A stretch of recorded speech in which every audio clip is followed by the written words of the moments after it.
찬송가 150장 함께 찬송합니다. 찬송가 150장입니다.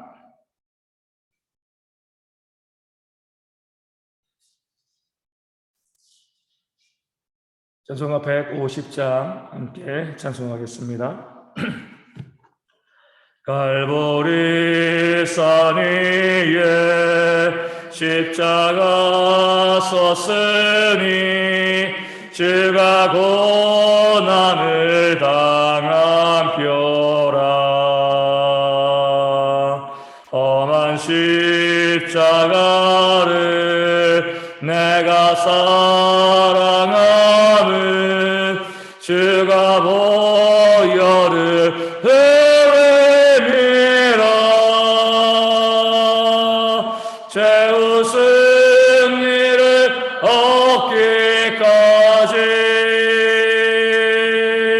주의 십자가 사랑하리. 빛난 멸류관 받기까지 험한 십자가 붙들겠네. 멸시천대받은 주의 십자가에 나의 마음이 흘리도다. 귀한 어린 양이 세상 죄를 지고 험한 십자가 지셨도다. 죄의 승리를 얻기까지 주의 십자가 사랑하리. 빛난 멸류관 받기까지 험한 십자가 붙들겠네. 험한 십자가에 주가 흘린 피를 믿는 마음으로 바라보니 나를 용서하고 내 죄 사시려 주가 흘리신 보혈이라.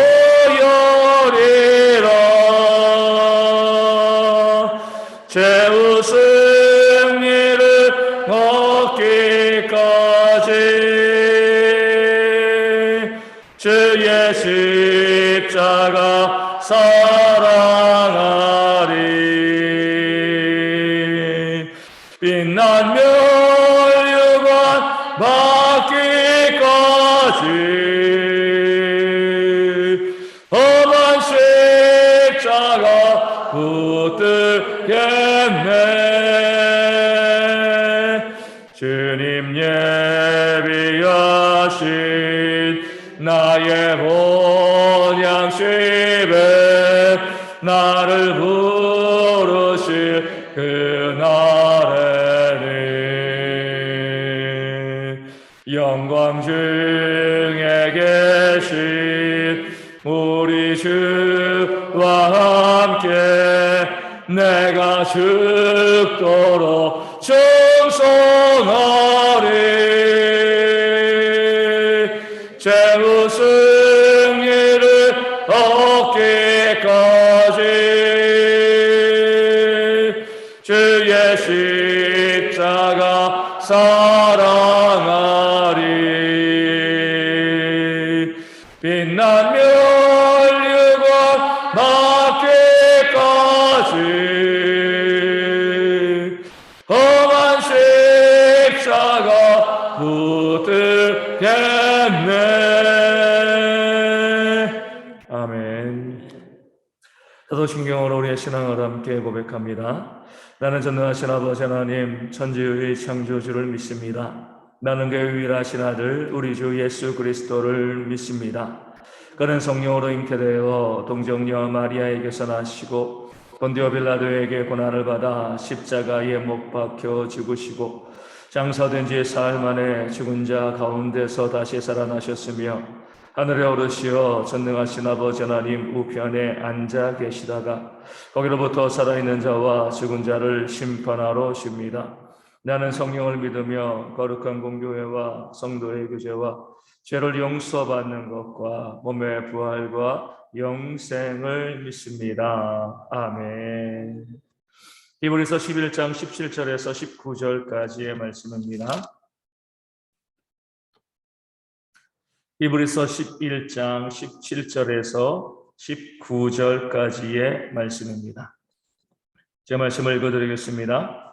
아브라함은 시험을 받을 때에 믿음으로 이삭을 드렸으니 그는 약속들을 받은 자로 돼 그 외아들을 드렸느니라. 그에게 이미 말씀하시기를 내 자손이라 칭할 자는 이삭으로 말미암음이라 하셨으니 그가 하나님이 능히 이삭을 죽은 자 가운데서 다시 살리실 줄로 생각한지라. 비유컨대 그를 죽은 자 가운데서 도로 받은 것이니라. 아멘. 아브라함과 사라는 하나님의 약속을 믿고 그 믿음으로 나그네와 또 이방인의 그런 고난의 삶을 살아왔습니다.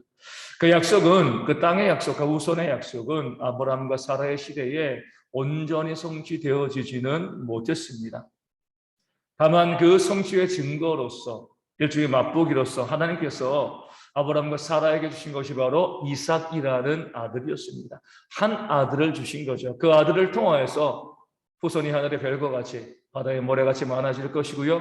그 아들 이삭의 후손이 그 온 땅을 차지할 것을 하나님께서는 보여주시고 약속해 주셨습니다. 우리가 잘 알고 있는 것처럼 이삭은요, 아브라함의 나이 100세 또 사라의 나이 90세에 얻은 아들입니다. 더 이상 아들을 낳을 수 없는, 자식을 낳을 수 없는 그 상태에서 하나님께서 먼저 찾아오셔서 아브라함과 사라에게 그 아들을 선물로 주신 겁니다. 물론 간절히 원했지만 아브라함의 나이 99세, 사라의 나이 89세에 하나님께 떼쓰지 않았습니다. 아들 달라고. 왜 아들을 안 주시냐고 떼쓰지 않았어요. 모든 거 포기했습니다. 이미 사라는 폐경이 지났고요. 더 이상 어떻게 할 수 있는 길이 다 막혀버린 거죠. 자녀를 낳을 수 없는 그런 상태가 되었기 때문에 그것을 인정하고요. 하나님께 자식 낳게 해달라고 요청한 적이 없습니다. 그럼에도 하나님께서 그 약속을 지키기 위해서 먼저 찾아오셔서 아브라함과 하와에게 그 아들 이삭을 선물로 주셨습니다. 오늘 말씀 가운데 나와 있는 것처럼 죽은 자와 방부라, 어떻게 보면 더 이상 자녀를 낳을 수 없는 그 상황 가운데 하나님의 은혜로, 역사로, 기적으로 아들 이삭을 선물로 받게 되어진 거죠. 그러니까 얼마나 그 아들 이삭이 귀했겠습니까? 우리 어르신들도 보면은요, 물론 자녀들이 소중하죠. 소중하지만 더 우리 마음을 기쁘게 하는 것은 손주들이죠. 그렇죠? 우리가 좀 나이 들어서 태어난 그 손주를 보면 그렇게 귀엽고 또 이쁠 수가 없는 겁니다. 아브라함과 사라에게는요, 이스마엘도 있었지만 그들이 100세와 90세 되었을 때 도무지 낳을 수 없는 그 상황 가운데서 아이를 낳았을 때 그 아이가 얼마나 귀하고 또 얼마나 이쁘고 또 사랑스러웠겠습니까? 흔히 표현하는 것처럼 눈에 넣어도 아프지 않을 그 자식이 바로 이삭이었습니다. 우리가 말씀에 나와 있지 않지만 정말 귀하게 모든 것을 다 쏟아 부으면서, 모든 사랑을 부으면서 그 아들 이삭을 키워왔을 거예요. 그런데 하나님께서 아브라함에게 그 믿음을 시험하시고자 무엇을 요구하죠? 내가 너에게 준 그 아들 이삭을 모리아산에서 번제로 바치라. 어떻게 보면은요, 그동안 아브라함이 겪었던 모든 고난의 총합보다 더 큰 고난이 뭐예요? 그 아들 이삭을 번제로 바치라, 이것입니다. 이렇게 이야기할 수 있죠. 아, 줬다 빼앗는 건 무슨 경우입니까? 그럼 차라리 주지 마시지. 우리 나이 100세, 90세에 도무지 자식을 낳을 수 없을 때 먼저 찾아오셔서 하나님이 주신 거 아닙니까? 이렇게 빼앗아 가실 거라면 주시지 말지. 왜 주셔가지고 우리의 마음을 이렇게 아프게 하십니까? 우리가 자녀들이 아플 때에 우리 모든 부모들이 똑같은 생각을 하죠. 내가 대신 아팠으면 좋겠다. 내가 그 아픔을 경험하고 우리 자녀들은 아프지 않았으면 좋겠다. 이것이 바로 모든 부모의 마음이죠.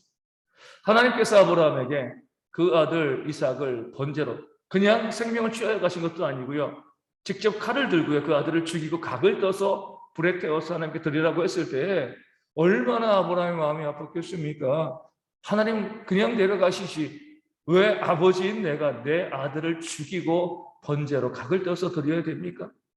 왜 이 아픔을 이런 고통과 고난을 나에게 허락하십니까? 어떻게 보면 격렬하게 저항할 수밖에 없는 그런 하나님의 요구, 하나님의 명령인 거죠. 그럼에도 아브라함은요, 하나님께서 백세해 주신 그 아들, 그 귀한 아들, 그 사랑하는 아들 이삭을 번제로 드리라고 하셨을 때 주저하지 않고요, 그 아들 이삭을 데리고 모리아산으로 가서 그를 향하여 칼을 들었습니다. 번제로 드린 것과 마찬가지예요. 하나님께서 아브라함을 말려서 그 아들 이삭을 죽게 하지 아니하셨고 다시 아브라함의 품으로 돌리셨지만 아브라함은요 하나님의 말씀 그대로 이미 그 아들을 그 마음에서는요 번제로 드렸습니다. 어떻게 아브라함이 큰 고난을 하나님께서 명령하신 그 고난을 믿음으로 순종하며 감당할 수 있었습니까? 두 가지를 그가 믿었기 때문에 그럽니다. 먼저는요, 하나님께서 그 아들 이삭을 요구했을 때 아브라함은요, 그 아들은 자신의 아들이 아니었음을 알았습니다. 낳을 수 없는 상황 가운데서 자기와 사라가 죽은 자와 같은 자녀를 낳음에 있어서는요, 불가능한 상황 가운데서 하나님께서 그 아들 이삭을 주셨습니다. 그렇게 태어나면서부터 뭐예요? 그 아들 이삭은 자신의 자식이 아니에요. 하나님의 것입니다. 그렇기 때문에 하나님의 것이기에 하나님이 달라고 하셨을 때에 기꺼이 그 아들 이삭을 번제로 드릴 수가 있었던 겁니다. 두 번째로는요, 하나님의 약속을 믿었기 때문에 하나님께 기꺼이 자기의 생명보다 귀한 그 아들 이삭을 드릴 수가 있었던 거죠. 어떤 약속이요? 모든 후손과 모든 약속은 이 아들 이삭을 통해서 이루어질 거예요. 그렇기 때문에 하나님께서 내 아들 이삭을 하나님께 번제로 바쳐도 그를 다시 살려내셔서 다시금 내 자녀가 되어지게 하실 것을 아브라함은 믿었습니다. 하나님을 믿고요. 그 약속의 말씀을 믿었기 때문에 그 아들 이삭까지도 하나님께 아낌없이 드릴 수가 있었던 겁니다. 그럴 때 하나님께서 그런 아브라함을요 믿음의 조상으로 더 큰 은혜와 복으로 채워주셨음을 성경은 우리 가운데 증거하고 있습니다. 이 고난 주간에 우리가 많은 고난에 동참하고 있습니다.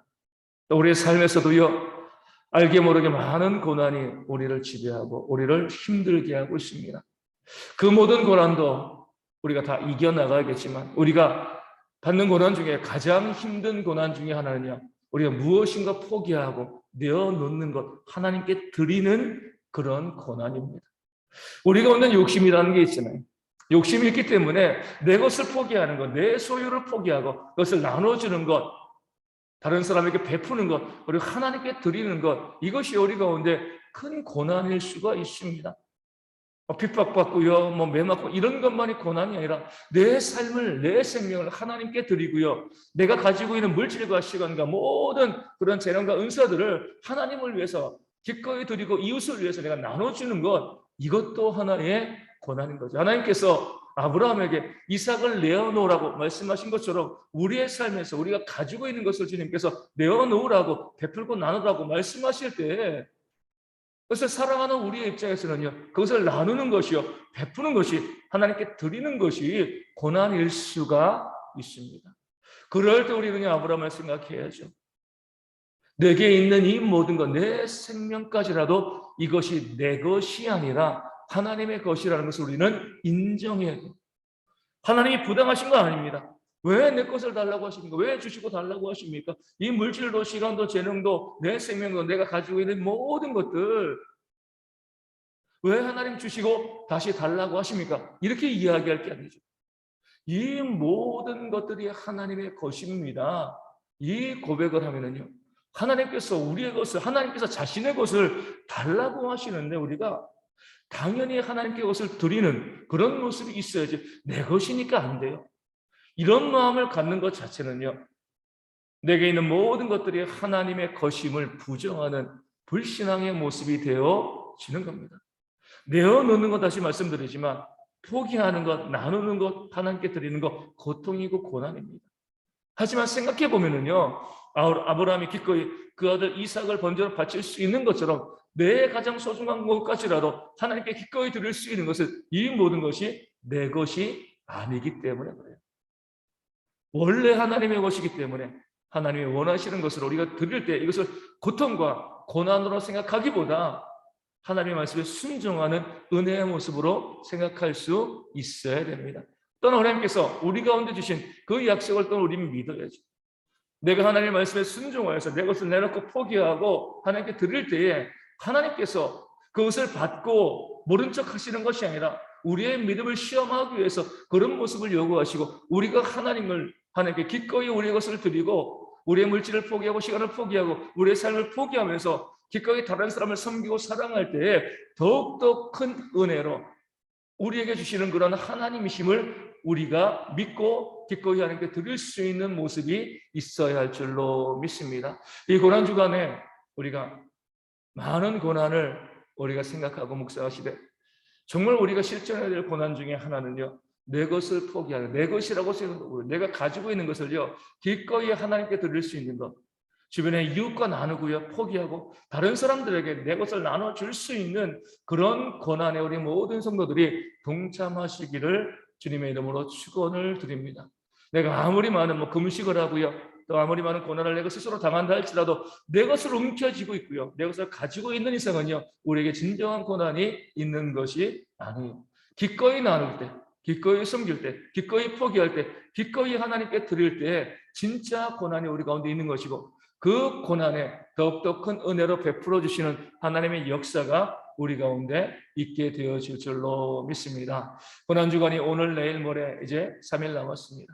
이 3일의 시간 동안 우리가 그리스도의 고난에 동참하는 마음으로요 기꺼이 내 주변의 이웃을 바라보시면서 그 이웃들에게, 어려운 이웃들에게 내 것을 섬기고 나눠줄 수 있는, 포기할 수 있는 그런 고난에 동참하는 대형의 모든 성도 되어줄 수 있도록 위하여 기도하여 주시고 우리 하나님께 우리의 가진 것을 온전히 드릴 수 있는 그런 헌신과 그런 고난이 우리 가운데 또한 있을 수 있도록 기도해 주시기를 바라겠습니다. 여전히 많이 코로나 환자들이 있는데 이 어려움 가운데 성도들이 코로나 감염되어지지 않도록 위하여 기도하여 주시고요. 이미 감염된 분들 회복되어질 수 있도록 또 우울증 있는 분들 온전히 나아버릴 수 있도록 위하여 기도하여 주시고 이 질병이 속히 사라져서 우리 모두가 마음껏 예배하는 그런 모습 회복되어질 수 있도록 위하여 기도하여 주시고요.